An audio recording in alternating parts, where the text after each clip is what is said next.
Mes étudiants de première année éco, bonjour. Dans cette vidéo, je vais continuer à corriger l'exercice numéro 3. Je rappelle que dans la vidéo précédente, j'ai traité la forme d'utilité, la première forme d'utilité A. Dans cette vidéo, je vais traiter les deux formes suivantes B et C. Je rappelle toujours qu'ici, on est en train d'étudier les différentes formes des courbes d'indifférence, en commençant par la détermination de l'équation, en passant par la représentation graphique, la détermination du sens dans lequel les fonctions d'utilité sont croissantes, et en terminant par la déduction de la nature des biens x et y à partir de leur forme ou de la forme de leur courbe d'indifférence.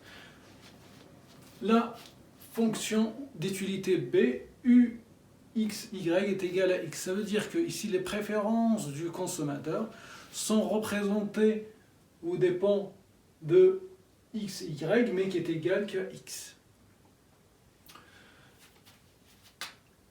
Donc, la courbe d'indifférence, c'est l'ensemble de paniers composés de x et y qui procurent au consommateur le même niveau de satisfaction ou le même niveau d'utilité.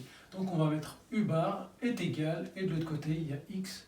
Donc x égale u bar, c'est notre équation de la courbe d'indifférence dans ce cas.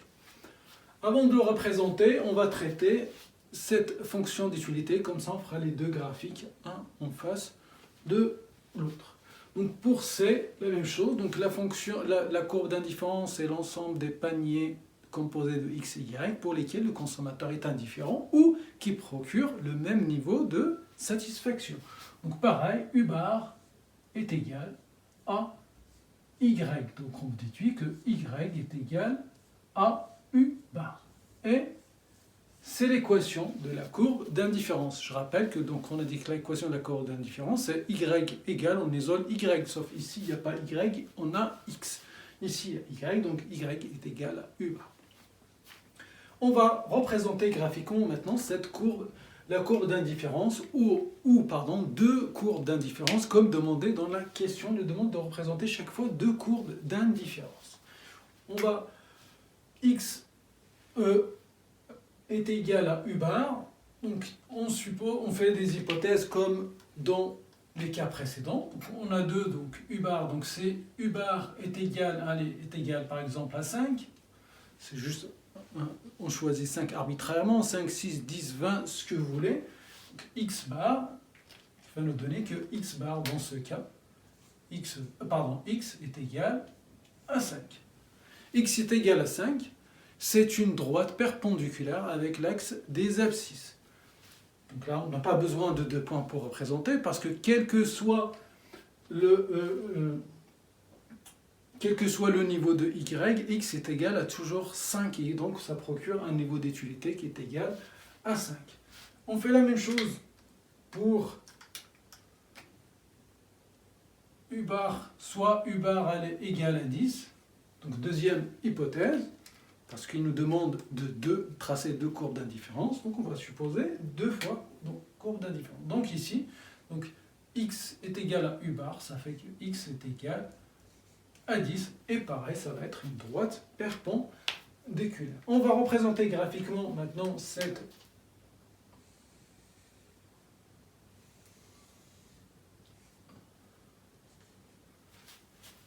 x, y, et on va représenter graphiquement x égale 5, la première courbe d'indifférence, et x est égal à 5, donc 5 elle est là, et x est égal à 5, c'est une droite perpendiculaire avec l'axe des abscisses. Et ça, procure un niveau d'utilité qui est égal à 5. Et les perpendiculaires, c'est-à-dire quand le consommateur consomme 5 unités de x, ça lui procure un niveau d'utilité de 5, quelle que soit la quantité de y. C'est-à-dire la fonction d'utilité ici, où y n'a aucun effet sur le niveau d'utilité du consommateur. S'il consomme 5, le niveau d'utilité est égal à 5, et quel que soit le niveau de y. Pour y est égal à 0, 1, 2, 3, 4, 5, 6, donc vous prenez n'importe quel point ici, des points, vous aurez des y différents, d'accord, mais toujours 5, et donc l'utilité égale toujours 5, l'utilité ne va pas bouger. Même s'il consomme y 20 unités de y ou 0 unité de y, le niveau d'utilité sera toujours égal à 5. Donc, par exemple, si vous supposez ici est égal à 20, le niveau d'utilité, donc il consomme 5 unités de x et 20 unités de y, le niveau d'utilité sera toujours égal à 5. Qu'il consomme 0 unité de y et 5 unités de x, donc le niveau d'utilité sera toujours x. Donc ici, y est un bien neutre. Y est un bien neutre. Donc ici, donc y est un bien neutre.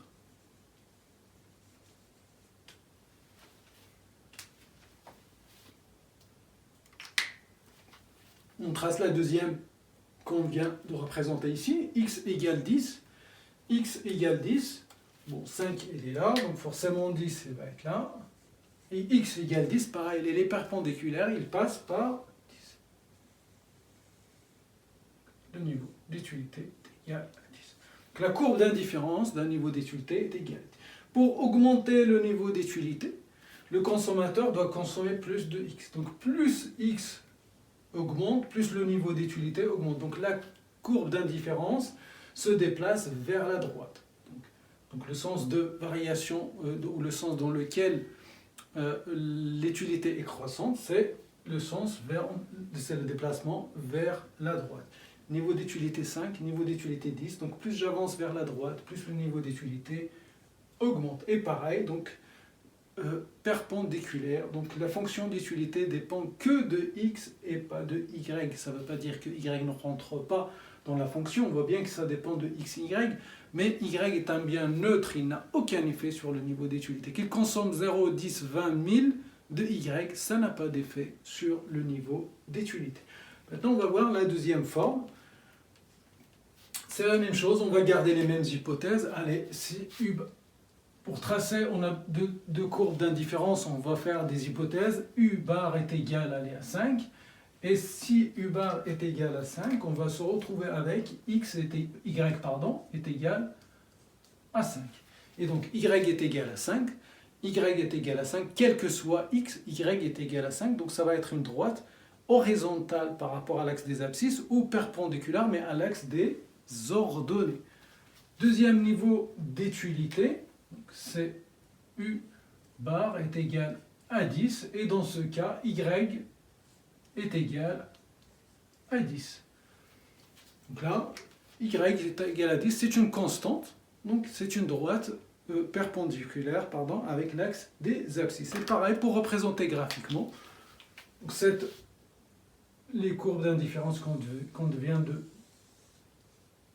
préciser ici. Donc X et Y. Première, y est égal à 5, y elle est là, donc on va supposer, allez, ici par exemple 5, et ici, allez, 10. Et on va représenter graphiquement ces deux courbes d'indifférence. La première, y est égal à 5. Y est égal à 5. Et ça procure un niveau d'étualité qui est égal à 5. C'est la courbe d'indifférence qui procure un niveau d'étualité qui est égal à 5. La deuxième, y est égal à 10, y est égal à 10. 10 est supérieur à 5, donc le sens de variation dans lequel U est croissant, et dans ce sens. Plus on se déplace vers le haut, plus la courbe d'indifférence se déplace vers le haut, plus le niveau d'étualité est croissant, plus le niveau d'étualité augmente. Pareil, quel que soit x, si je prends la courbe d'indifférence 5, quelle que soit la valeur de x, le niveau d'étualité sera toujours égal à 5. Ça veut dire que x n'a pas d'effet sur le niveau d'étualité. Donc dans ce cas, x est un bien neutre.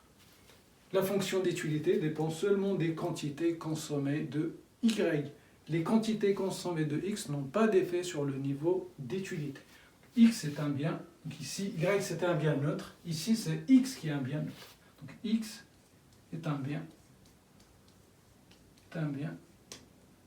neutre.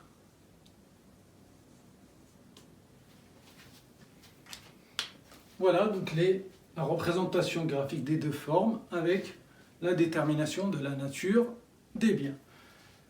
Voilà, donc je vais clôturer cette vidéo et dans les prochaines vidéos, je traiterai le reste de l'exercice. Bon courage et à très bientôt.